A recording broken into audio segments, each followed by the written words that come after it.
Predicting the future of MediaWiki. I don't recommend anybody be in the predicting business, especially if this is going on the web. People can watch it and see how I did. For the people of the future, I'm sorry. We're going to follow the family search model, and we're going to talk about the past of MediaWiki, the present, and the future.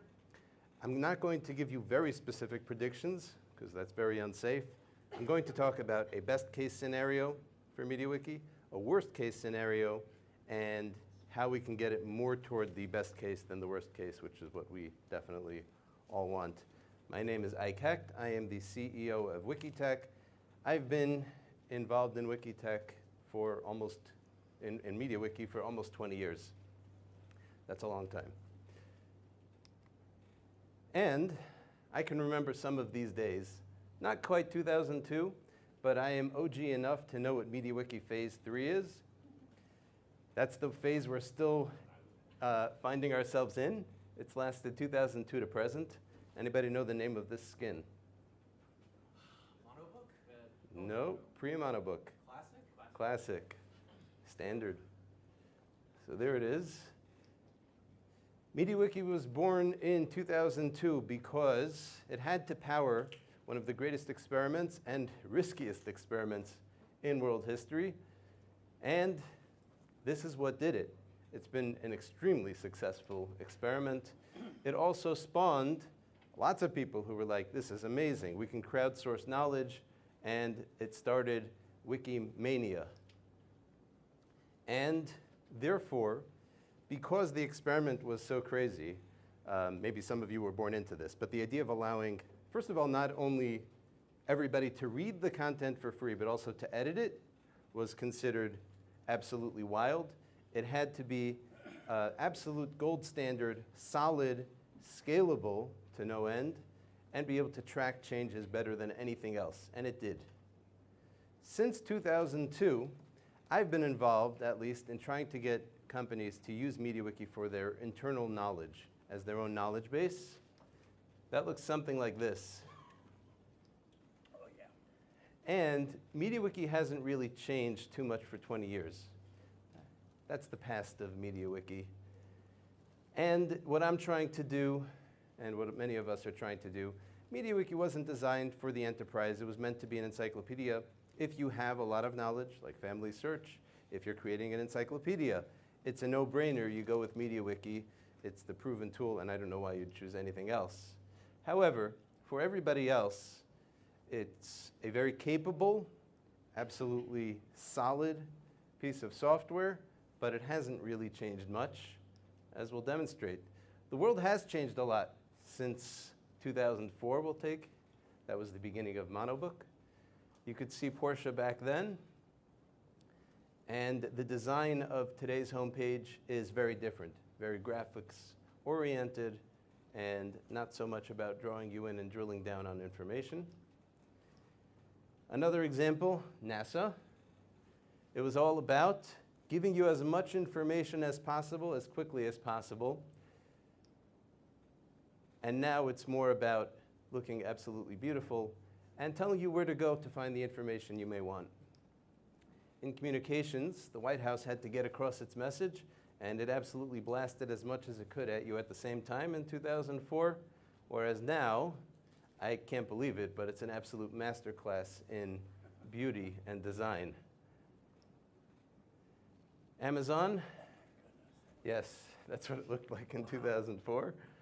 Now, significantly more pleasant. That's what Lego looked like. Doing better now. Brace yourself. This is the New York Times in 2004. It's absolutely hideous. I'm sorry that I put that up there. The blue links and everything, just, I don't know. That's what it looks like right now. Much more pleasant, and you get your news just the same.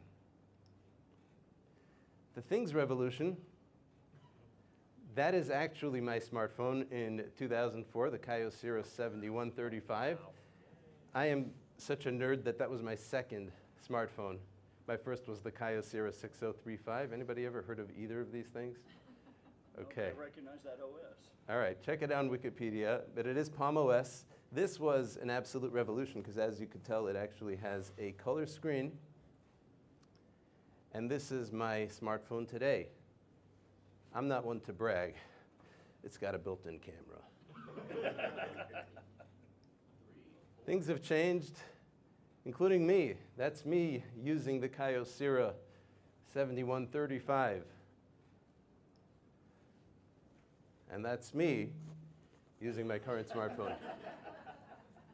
As you can see, the phone has changed. One thing that has not changed at all in 22 years is Ike. One other thing, the Wikipedia homepage. That's what it looked like in 2004, and that's what it looks like in 2026. I don't know if you can tell which is which, but they are very similar. We did get some new features in the interim. We got Vector 2022, which was released in 2022. And if you want to talk about like really things that users will really appreciate since 2004, we did get the visual editor in 2013. We also got, I don't know. Now, you'll say, Ike, you're being way too hard on MediaWiki. It's an awesome piece of software, and it really doesn't have to evolve because it's an awesome piece of software. Why are you being so hard on it? And you're absolutely right. For what MediaWiki was designed to do, it does it really well. It doesn't really need much else. But for what we want it to do, it's a problem. That's the shoehorning graphic. We can measure the actual decline of MediaWiki being used outside of a Wikipedia context. This is Google Trends for the search term MediaWiki. I would call that not good. It peaked around 2007. Now it's about 10% of that peak, probably due to other things that can do what MediaWiki does. There are still over 20,000 live MediaWiki sites. It's probably way, way more than that, but that's what Built With claims. Fandom, I think, alone is many tens of thousands. There's over 10 million Docker pulls, which is amazing. So the technical crew is still sticking with MediaWiki. But for enterprise use, they like to pick the brand name. And there are lots of alternatives like Notion that people are grabbing toward. That's the present. MediaWiki, after all this time, is still kind of a secret. One of the reasons you could be the greatest piece of software in the world, if nobody advertises you, the corporations are not going to find out about it. And nobody is actually advertising MediaWiki. One of the reasons is it can do anything. You can't market a product that can do anything. People are actually looking, I have a problem, can this be solved? Nobody's looking for the Swiss Army knife of software. So Rich is correct, it can do it, but you can't market something that, hey, this thing will be your CRM and it'll also do your photo albums. Nobody's going to go for that. It's great. On the other hand, if you market MediaWiki for X, it'll do your photo albums, or it'll be your CRM, it'll be your knowledge base. So then you lose to competitors. They have a targeted focus on X. They have a big marketing budget. And therefore, the corporate adoption kind of slowed. People who use MediaWiki, all of us, we're still here. And like everyone pointed out, that's highly unusual. This piece of software has been around over 20 years, and people are still going strong. In my career, I haven't really seen too many people drop MediaWiki. If you use it, you know about it, you know what it can do, you keep using it. Also in the present, anybody ever heard of this thing? AI overload. That's all of us right now. The world's moved to AI. Everything is AI. And MediaWiki does not do AI, certainly not natively. The reason is AI is doing the exact opposite of what we would want MediaWiki to be doing. Just doing tons of changes, which good luck curating that. And you're going to need to curate it because it doesn't do a very good job at it. And it's just way too much verbiage. Now we'll talk about the future. The best case scenario is not for AI to be the enemy of MediaWiki, but actually to be its ally. I think that AI and MediaWiki can actually work really, really well together. AI hallucinates. It's got a lot of information in there. It's unbounded. It's going to give you all kinds of stuff that you may not want. But on the other hand, MediaWiki is really good at having a bunch of human-curated knowledge. So get the humans and the AIs to work together. If you use MediaWiki as your source for your AI knowledge, we have a really solid platform, many pages, lots of data. Now you hook that up to the AI, and you're not having the AI just give you general answers. You're giving answers that it's actually been vetted. And it's much more likely, although never impossible, but it's going to hallucinate much less. MediaWiki's really, really good at just a lot of text. You put a lot of text in a page, and we add tools to let it use structured text, but to a certain extent, those tools aren't as needed right now. If you feed an AI unstructured text, it's really happy. And also, it solves that blank page problem. You can use AI to build just a ton of content very quickly. Hopefully, you read it before it goes into the wiki. But you don't have that blank page where you have this catch-22. You need a lot of editors to put content into the wiki, but they're not going to edit until there's content. The AI can help you get you off the ground. The other thing, this is my own personal opinion, open source is going to win. What I mean by that, I believe proprietary software is headed toward extinction. That's pretty bold. All right, I'll take that. I'm almost there. Well, maybe not almost, yes.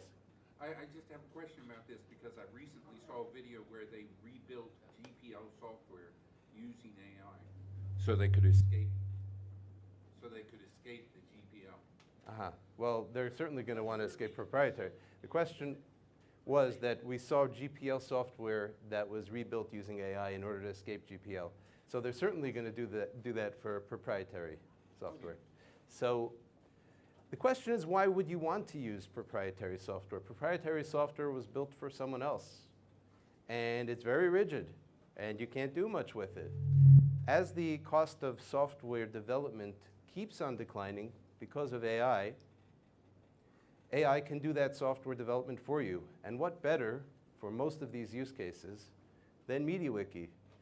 It's incredibly flexible, open source obviously, but really built to be built on.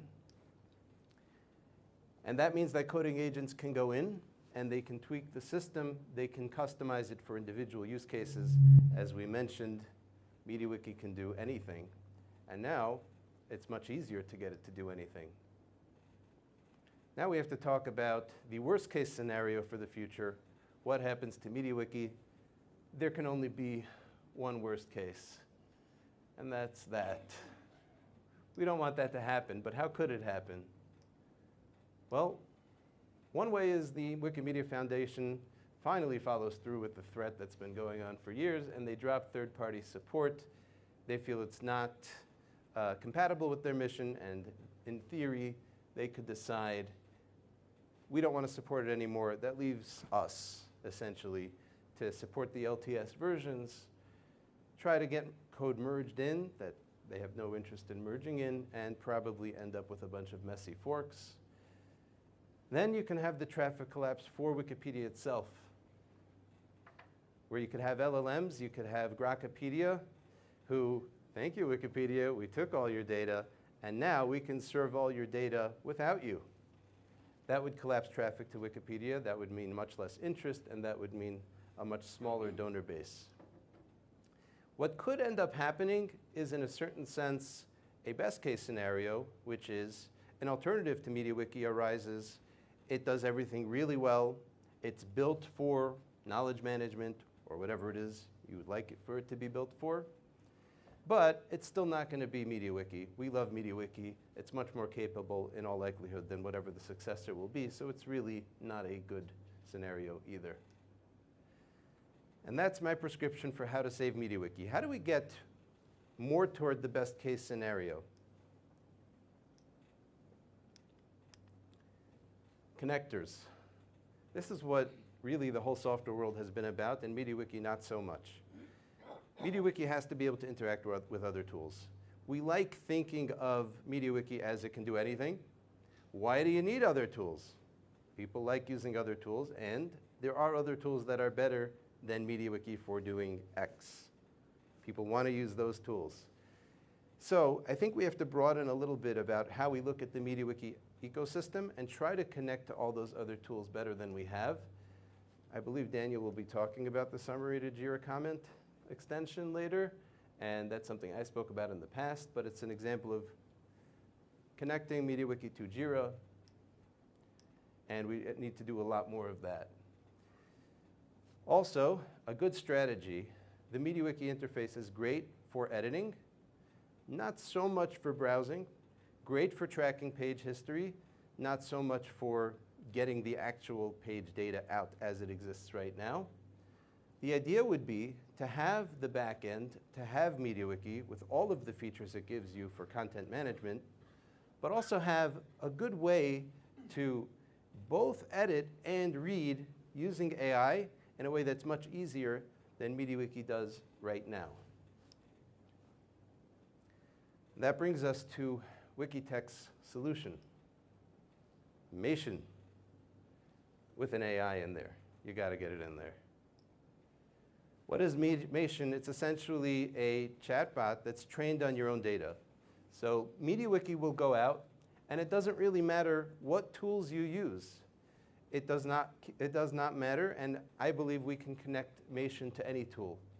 It will go out, find the information as it exists right now in the tools. It will ingest all of that information into a central database. And it will keep ingesting that information as those tools are filled up with information. It keeps on re-putting it in. Also, you can connect it to whatever LLM you like. So essentially, it has no tools, no opinion about which LLM you use. It has no opinion about what you want it to connect to. It will do that. And it also has no opinion about how you get it out. You can have a chatbot interface that you may have seen during the commercial that was playing, a chatbot interface that you can talk to, but it can also have a Slack bot or whatever tool you use to get information out. So if you're using Confluence, you don't want to use MediaWiki, or you want to use Confluence and MediaWiki side by side, it will connect to Confluence. If you're using Jira, it will connect. If you want to use SharePoint, you poor thing, it'll connect to SharePoint. And forget the skin. There is no skinning. You're not browsing the wiki.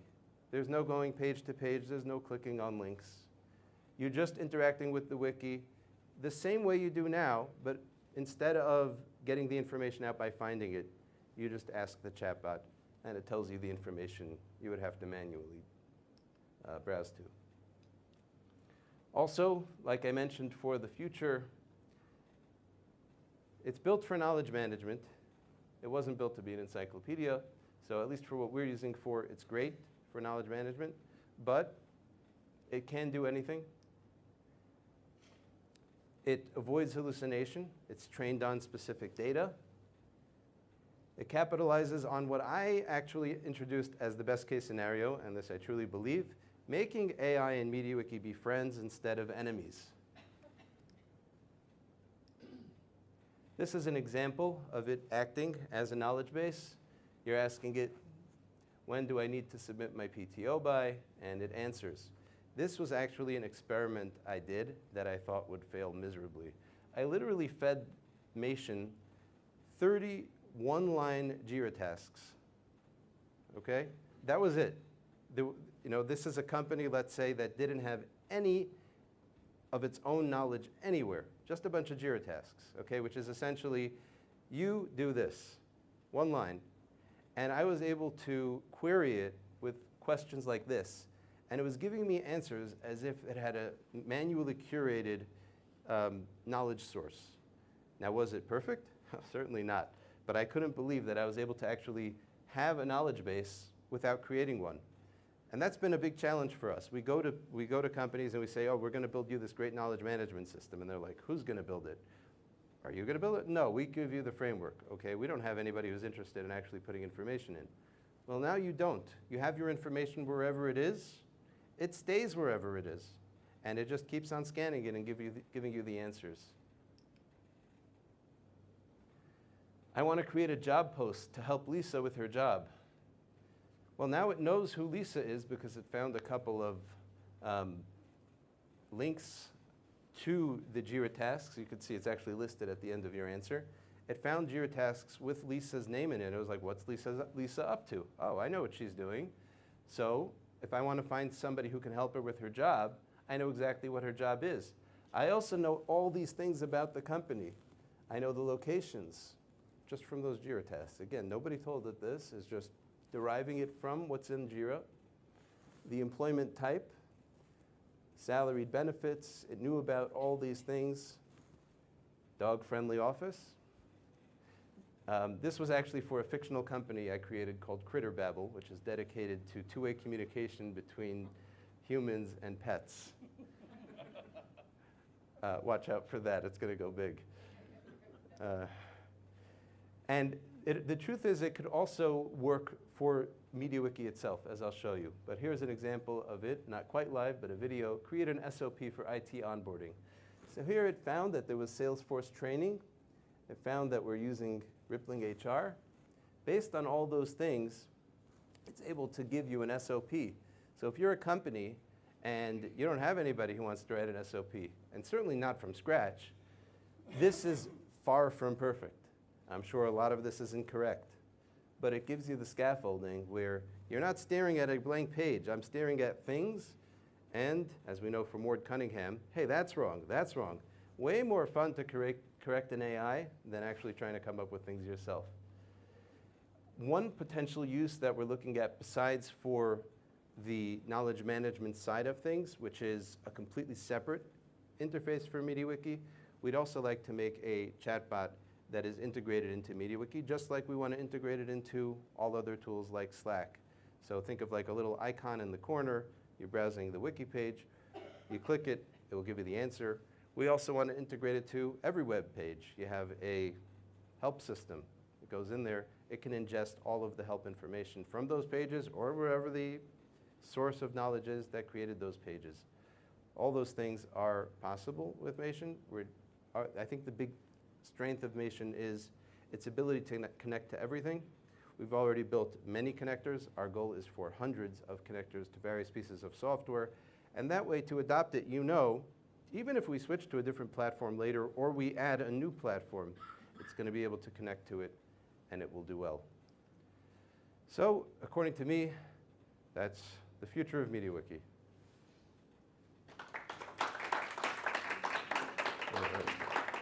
Right on time. Mark, do you want to wait for the mic or?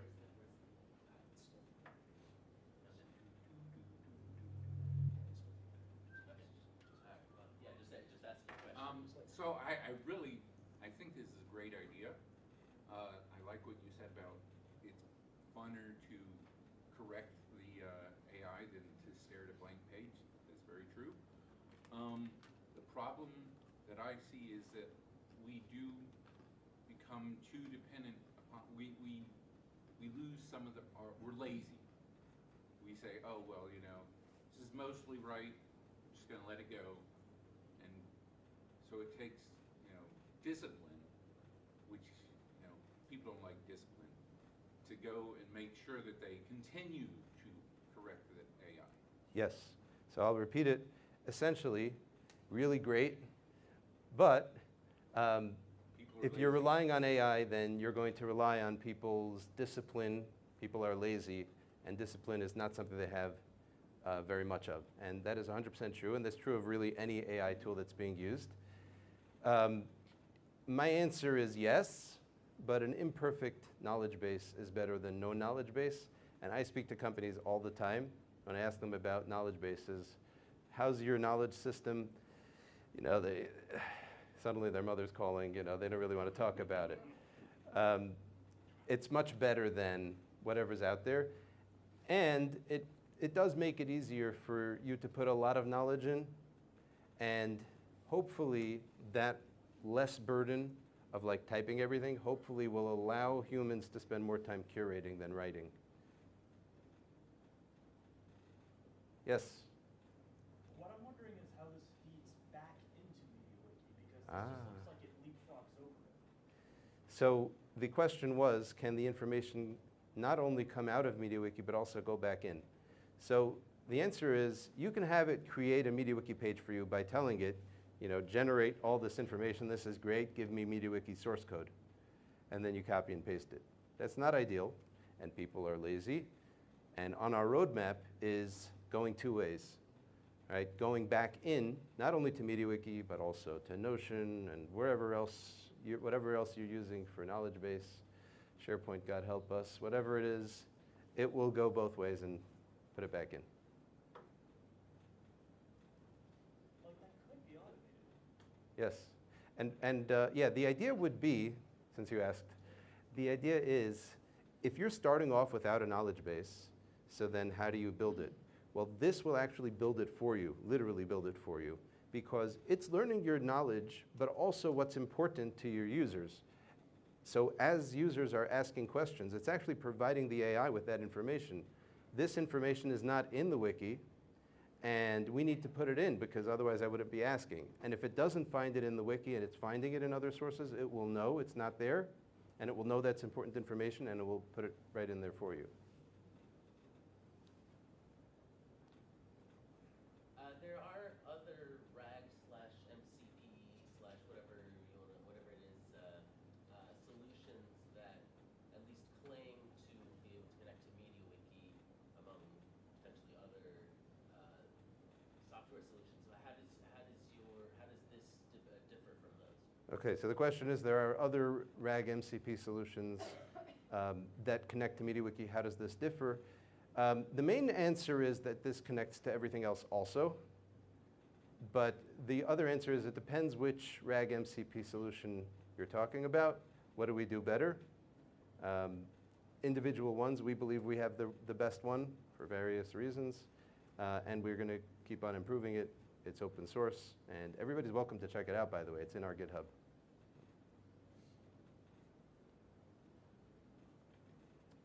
Let's go Rich. Okay. All right. So one of the things I've struggled with trying to implement an AI connector in my world is the authorization piece. And if you have a system that has lots of connectors to tie into lots of systems, if every system that it's talking to is an open system where everyone can see all the information all the time, Right. you don't have a problem. But as soon as you get into access control, Yep. it becomes a much more complicated challenge. I will be talking about this tomorrow on how Okay. we're approaching it. I'm just curious if authorization is in the scope. Okay. So Rich's question is, when you're connecting to any tool, you have to deal with ACL, permissions, authorization. When you're connecting to many tools, then that problem becomes magnified, if not impossible.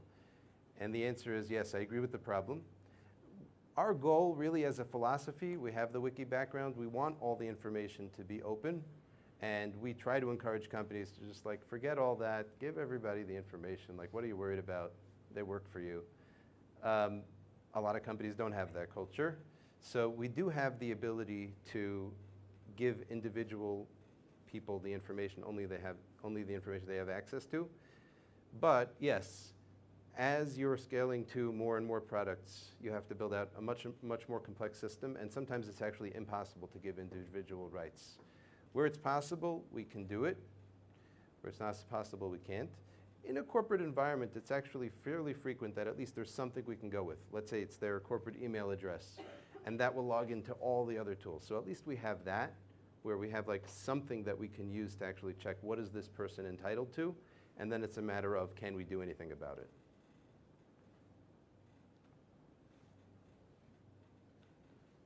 All right, thank you very much. Oh, Mark. Not yet. Mark.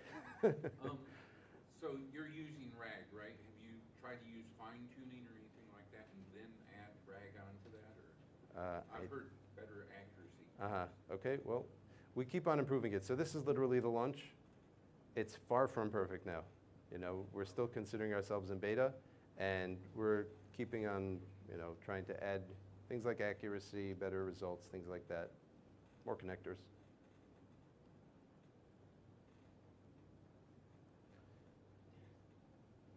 And now a round of applause.